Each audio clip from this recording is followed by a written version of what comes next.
आइए सुनते हैं गौहर मलिक जी की बलोची कहानी हिंदी में रूपांतरित। बेटी।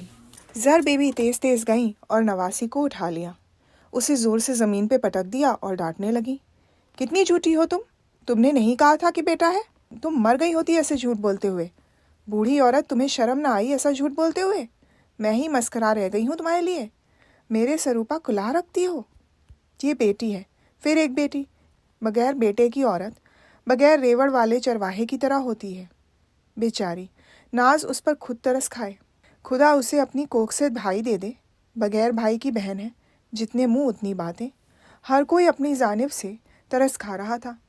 लेकिन अगर सास यानी कि जर बीबी का बस चलता तो नाजो और नन्ही दोनों को जिंदा निगल लेती। वो फिर फट पड़ी। शर खातून को मुलायजा फरमाए।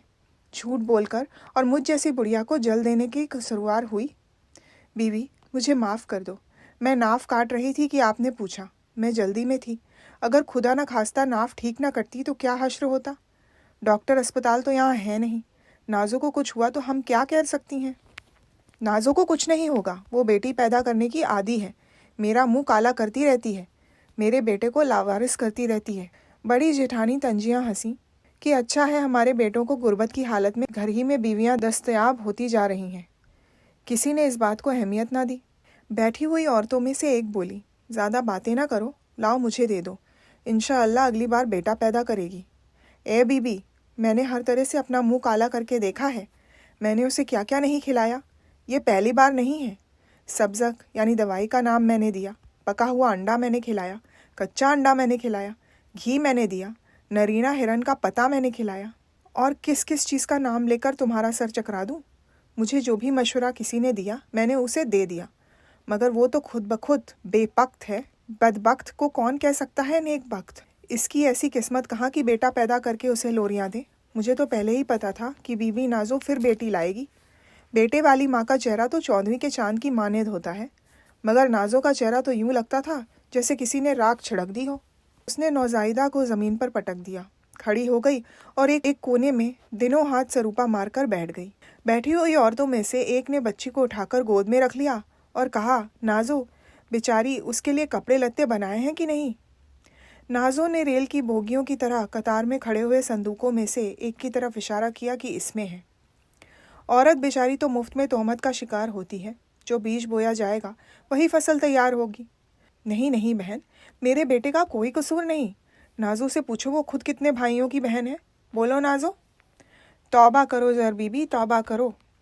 शीदो की माँ ने यही कहा था। फिर क्या हुआ शीदो, कहाँ गई वो बहुत सारी बेटियाँ।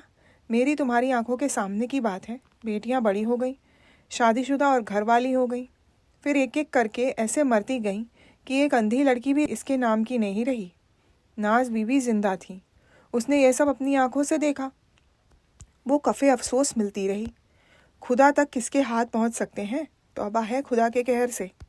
नहीं जर बीबी, यहाँ तुम गलत हो। नाजो की माँ ने अपनी पूरी कोशिश की, मगर बेटा या बेटी उसकी किस्मत में ना थी। सब मर गईं। कितने पीरों मुलाओं की दम दुरुक्त आवाज़ें, तावीज़ों के बाद कहीं खुदा को तरस आया जो ये अकेली नाजो बच गई। शुक्र है इसके दम से इसके माँ बाप का नाम लिया जाता है। नाजो के दिल में आग लग गई। उसकी आंखें भर आईं। कहने लगी, शायद खुदा ने मुझे इन्हीं दिनों के लिए ज़िंदा रखा। काश मैं भी उन्हीं की तरह मर जाती। बस बस, खुद को परेशान ना कर।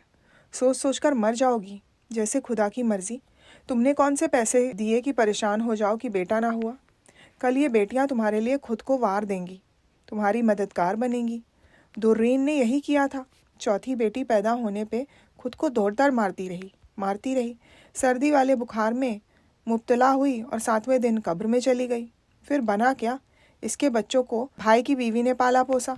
तुम्हारों को कौन पालेगा बेचारी।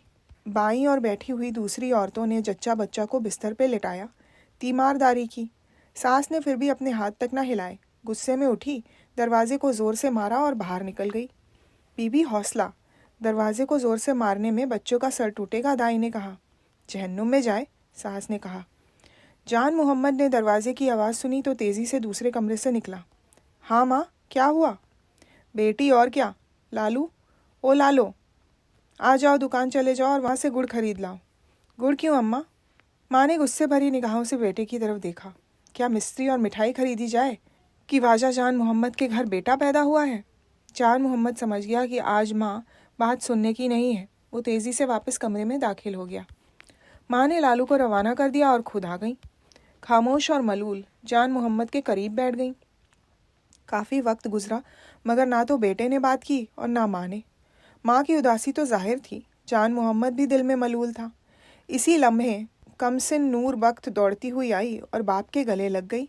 बाबा, चूचू का नाम क्या रखोगे? दादी वहीं से बोल उठी, उसका नाम है बेबस, अब बेटी से बस।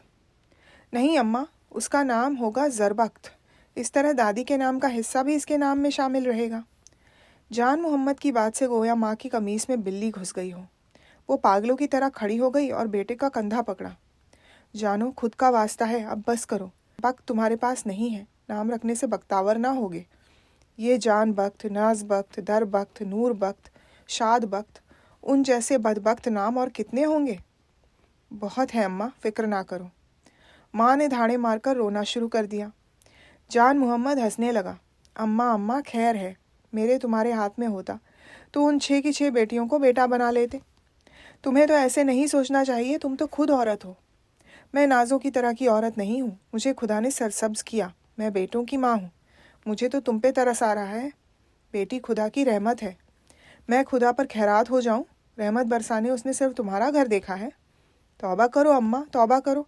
मेरा एक दोस्त है, खुदा ने उसे माल, दौलत, सेहत, इज्जत हर चीज़ दे रखी है मगर औलाद नहीं दी। वो कहता है कि खुदा मेरी सारी दौलत ले जाता और मुझे औलाद दे देता, बेटी ही देता मगर दे देता।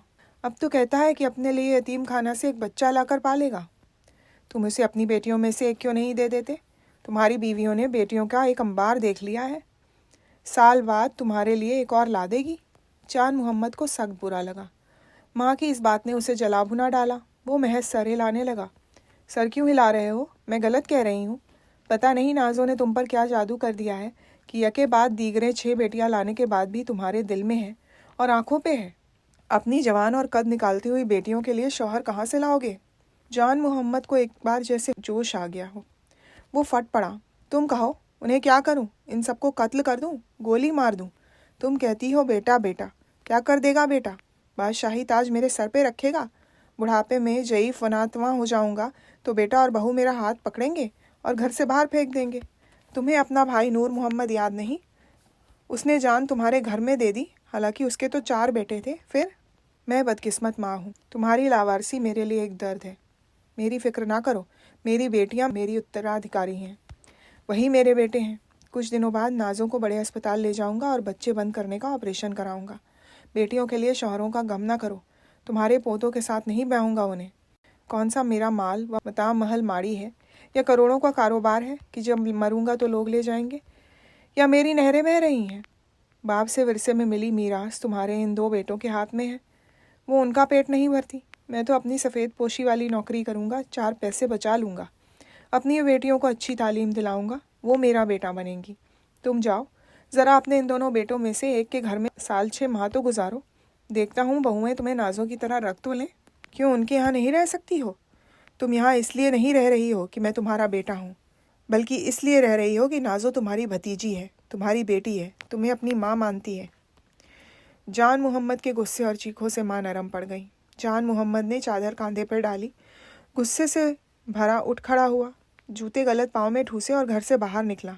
बेटी ने आवाज़ दी, अब्बा मेरी जान, तुमने जूते गलत पैरों में पहने हैं। तो ये थी गौहर मलिक जी की बलोची कहानी बेटी। सुनने के लिए धन्यवाद।